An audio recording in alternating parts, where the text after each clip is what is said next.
Le titre de votre roman est à la fois énigmatique et chargé de sens. Pourquoi avoir choisi que ma langue s'attache à mon palais si j'oublie? Que représente cet oubli auquel vous faites référence? Il est inspiré d'une formule de sermon qui est très ancienne, hein. En fait, il s'agit du psaume 137, mais 136 dans la tradition catholique.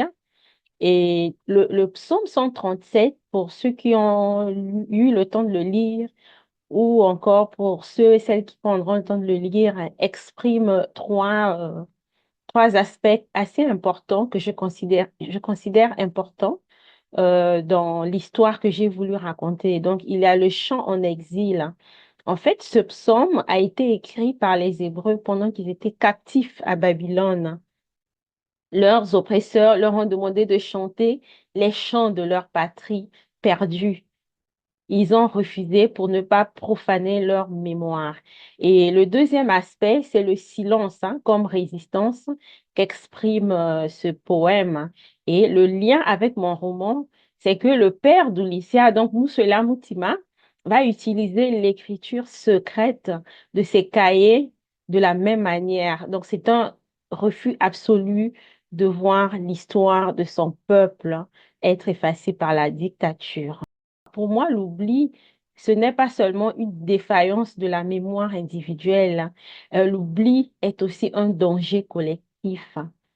Il désigne aussi l'effacement de nos histoires, de nos luttes, de nos souffrances et de nos héritages, parce que celles et ceux-ci ont façonné l'histoire d'un peuple, de notre peuple.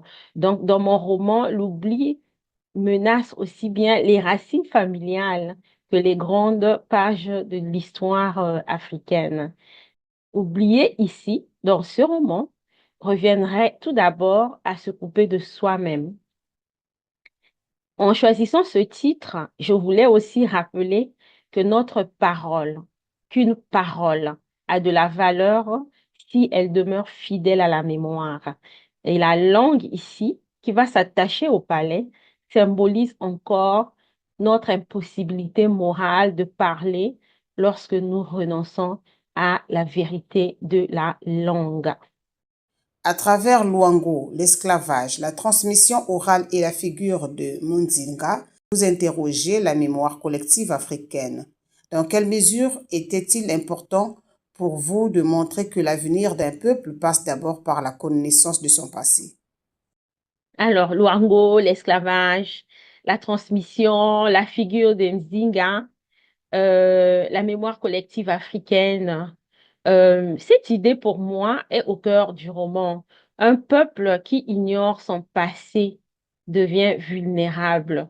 Je pense que c'est Bob Marley qui disait, si tu ignores ton histoire, si tu oublies d'où tu viens, la vie, le reste de la vie est compliqué. Tu sauras même pas c'est quoi tes combats. En fait, tu vas errer. Voilà. Donc, l'histoire ici n'est pas un simple regard tourné vers hier, hein. Elle est une boussole pour demain. En évoquant le royaume de Luango, les blessures de l'esclavage ou encore la sagesse qui a été transmise par la parole, je voulais rappeler une chose que les gens oublient parfois. L'Afrique possède une profondeur historique exceptionnelle, malheureusement trop occultée. Donc, je voulais aussi montrer que connaître ses origines, connaître cette histoire permet de restaurer la dignité, de comprendre les mécanismes qui ont conduit à certaines fractures, hein, et d'imaginer un avenir plus libre, hein. Alors, la mémoire, ce n'est pas un poids, c'est une force. Le parcours de Moussouela Mountima en France est marqué par le racisme, la désillusion et la difficulté de trouver sa place malgré ses diplômes. Cherchez-vous avant tout à raconter une expérience individuelle ou à dresser le portrait d'une réalité vécue par de nombreux Africains de la diaspora?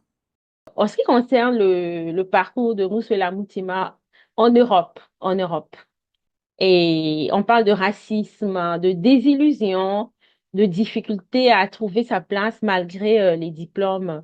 Mais ce n'est pas une expérience tout à fait personnel, là, mais c'est une remarque, c'est un constat, c'est une expérience que beaucoup d'immigrants vivent quand ils sont hors de chez eux, après avoir fait beaucoup d'études, ramassé beaucoup de gros diplômes, de grands diplômes, hein.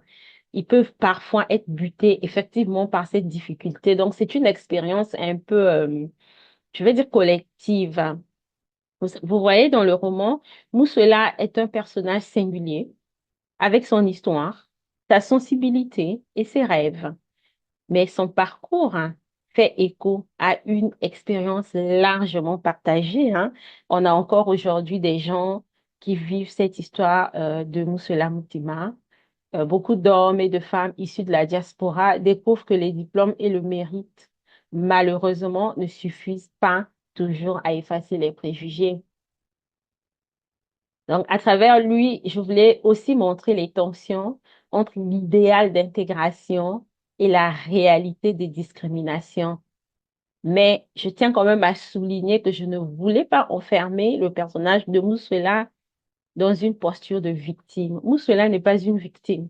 C'est pas une victime. C'est quelqu'un qui demeure un homme qui est capable de résister, qui est capable d'apprendre et qui est capable de transformer l'adversité en force intérieure, dans toute la dimension, on va dire, de la résilience. Deux femmes marquent profondément le destin de votre héros. Mdinga, qui lui transmet ses valeurs, et Madame la clarinette, qui parachève sa formation humaine et intellectuelle. Que symbolisent ces deux figures dans la construction de Moussouela Muntima? Et ces deux femmes, donc une européenne et une africaine, d'un certain âge, représentent deux formes complémentaires de transmission.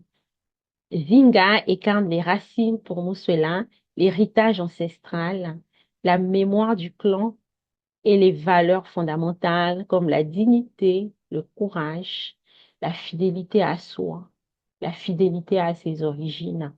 Et Madame de Clarinette représente quant à elle l'ouverture au monde, le savoir, la culture et l'exigence intellectuelle.